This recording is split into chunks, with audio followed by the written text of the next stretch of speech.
Yeah, so let's talk about this new Jalen Brunson extension. Jalen Brunson just did the unthinkable.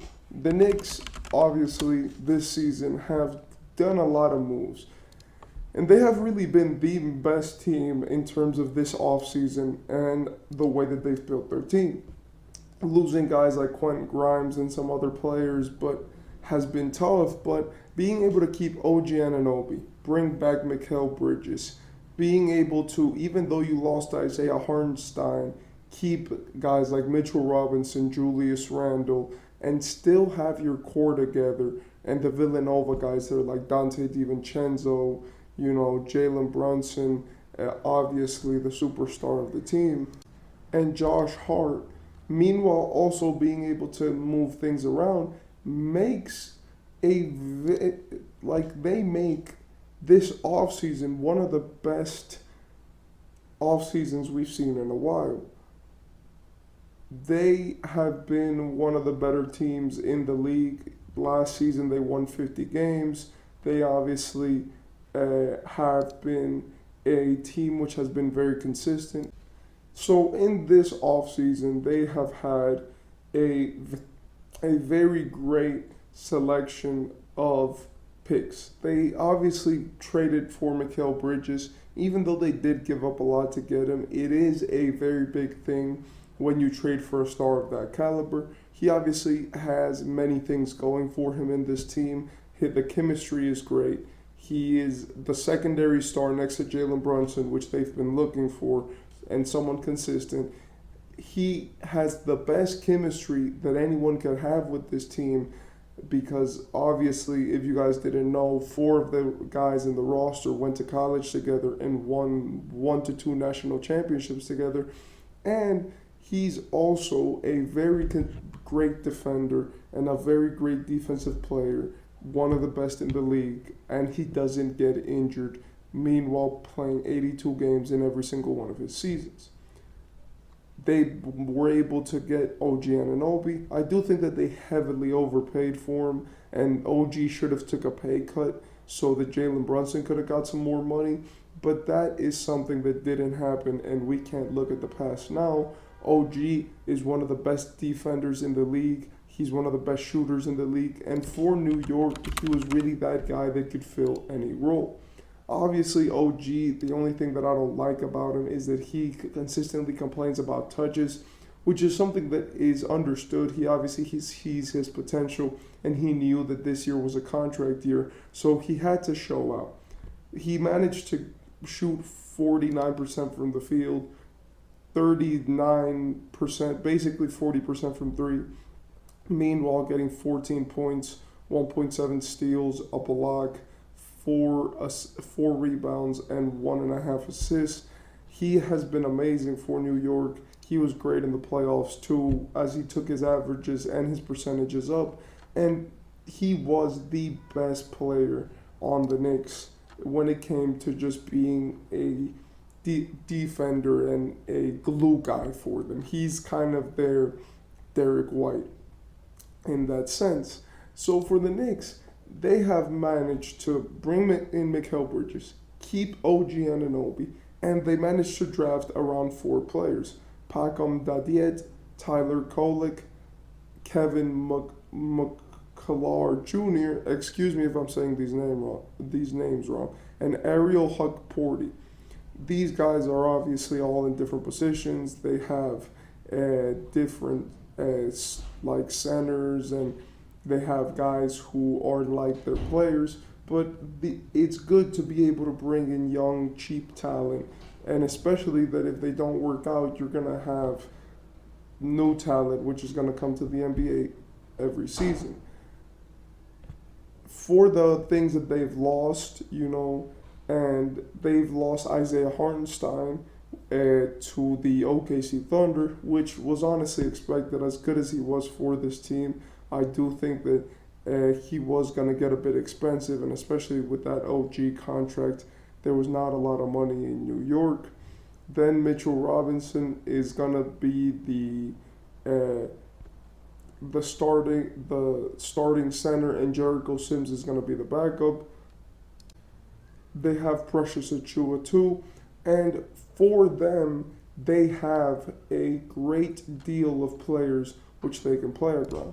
For the Knicks, they have now a really big number of players, a really diverse group, and they have perfectly built a team to stop the Celtics. Now, it is in the same way that the Timberwolves built their team to stop the Nuggets. Now, the Knicks have become that type of like anti-player in the East, as the Bucks have just completely gone into oblivion. For the Knicks, I do believe that their biggest move came this Friday, which was the Jalen Brunson extension. Jalen Brunson didn't have to sign an extension this season. He could have waited. I think he had one more year in his contract or 2 more years. And basically, he is worth the most amount of money that the New Yorks can give him because he's the best player in New York. He is the player who has revitalized this franchise. They run everything through him. And now with this new team that they've managed to assemble, they have Jalen Brunson as the focal point of their offense, as the best player in their team, and as the guy who they need to be great just so they can have a real competent team. Now, the biggest question this offseason was, are the Knicks going to spend all their money on Jalen Brunson, or are they just going to have a bunch of players come in, and maybe get Jalen Brunson's extension sometime so that they can do that later. In the end, what we ended up seeing was that they figured out everything and then gave Jalen Brunson what was left. I think that this was probably a move that Jalen Brunson had to accept and he had to give a green light to, as Jalen Brunson could have easily been earning $60 million a year for the efforts and the heroics that he's been doing in New York. For his contract, he was eligible for a 5-year, $269 million extension next summer if he would have played the next season out, gotten an All-NBA team, and he would have done what he's been doing this entire time. And he actually put that down to sign a 4-year, $156 million extension to get less money, and so the New York could be better for the future. This is very brave by Jalen Brunson, and this shows 4 things for the Knicks. First, Jalen Brunson is your leader, and he's going to be the guy who you're going to have to rely on for the years to come. It is obvious that Jalen Brunson is doing this and making sure to sign these contracts so that in the future, when the New York Knicks maybe have less talent and they're less expensive, he could actually go and then finally cash out. As we know, Jalen Brunson is not old at all. Actually, he is 27 years old, and after 4 years and after 5 years, when he goes and signs a new extension, or maybe in 3 years when they start negotiations again, Jalen Brunson will eventually be able to get his money. Like Tim Duncan did with the Spurs, where he actually put his foot forward and said, I'm taking a pay cut just so that we can sign all of the guys back. Jalen Brunson is doing that with New York because he wants them to be in the finals. The second thing is that now New York is set for the next 4 to 5 years with this roster that they have right now. I don't know about some of the players which they have, because in my opinion, I do think that they have some guys under payroll which are not necessarily going to probably be on the team. But as for the guys which matter, they have Jalen Brunson under this new extension, right? Until I think it's 2029 probably. They have Josh Hart until 2028 basically.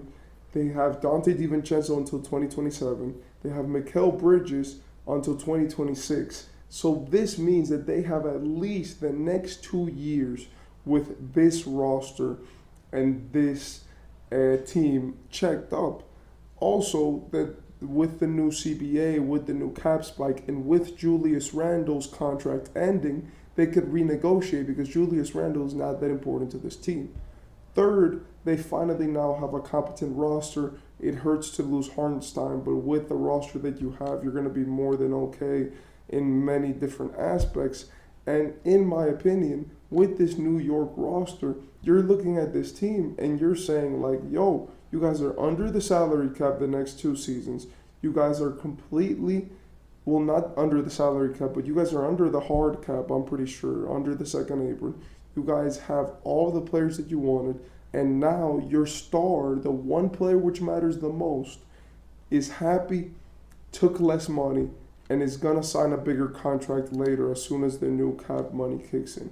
In my opinion, I think that's beautiful. I shout at Jalen Brunson for doing this, and honestly, the Knicks have had a masterclass of an offseason, being able to get a bunch of players, sign a bunch of players, and re-sign their own players.